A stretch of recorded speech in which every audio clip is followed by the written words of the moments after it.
Hello, guys. Welcome to another episode of Tuesdays with True with your man, True Pettigrew. And today is a very special day for me. It is my son's fourth birthday. My son Austin turned 4 today.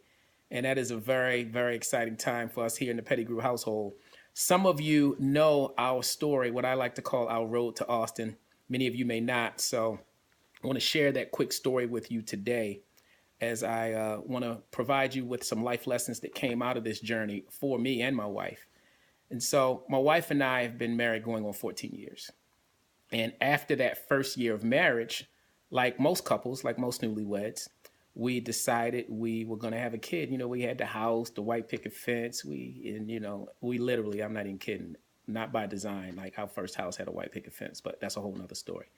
And so it's like, all right, now we were going to have a kid. We had enjoyed time traveling, enjoyed each other. And we thought, hey, that's just the way that it happens. You plan on having a kid and you have a kid. And it didn't quite work out that way for us.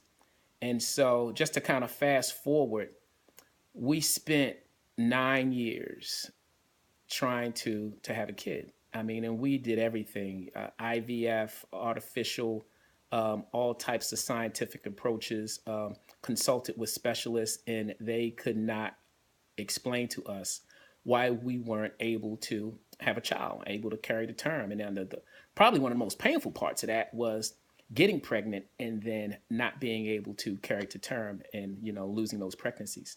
And I won't even go into the pain and the suffering and the anguish of that 9-year journey.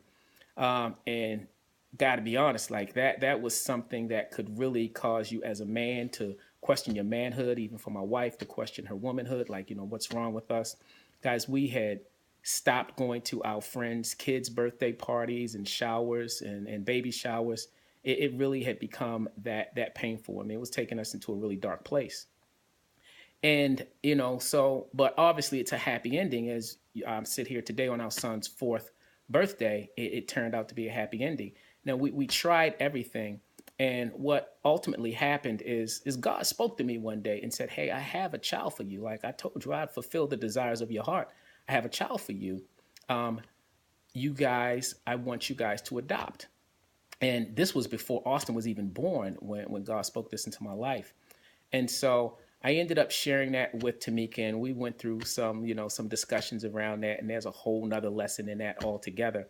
But ultimately, we ended up having the adoption, going through with the adoption, and we have an amazing, awesome, beautiful baby boy. He's not a baby anymore. He turns 4 today. But throughout that journey, there were a lot of highs and lows throughout that journey.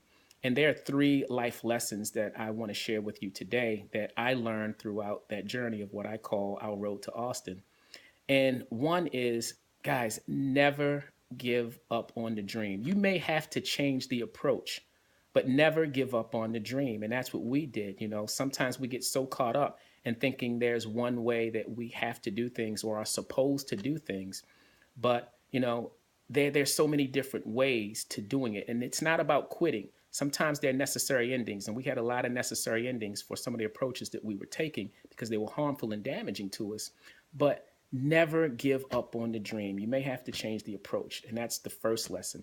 The second life lesson that I got from this is stop looking at yourselves in other people's mirrors. I mean, the blessings that are called for your life are not necessarily going to come the same way or in the same time or in the same manner that other people are being blessed. And that's what we were doing. We were just in this culture of constant comparison, and which was just taking us deeper and deeper into that darker place of comparing ourselves to others. But our blessing came in a different way at a different time. And so we have to remember that we can't get caught up looking at ourselves in other people's mirrors. God knows the plans he has for you. And the last one, and the biggest one for me, is we have to remember life isn't the way that it should be. It's the way that it is. So what are you going to do now, right? We thought, hey, you get married, you buy the house, you have a kid. And it didn't work out that way for us. So you think you should have gotten that raise. You think you should have gotten that job. You think you should have gotten that man or that woman. Hey, look, I got to tell you, you know what? Life isn't the way that it should be. It's the way that it is. So now what are you going to do? Stop making excuses and start making adjustments, right? And those are the 3 life lessons that I want to share with you guys today for this joyous and happy day for me and my wife, as we want to wish Austin an awesome and happy 4th birthday. I hope this session of Tuesdays with True bless someone, and I look forward to sharing with you guys next week. Love you guys.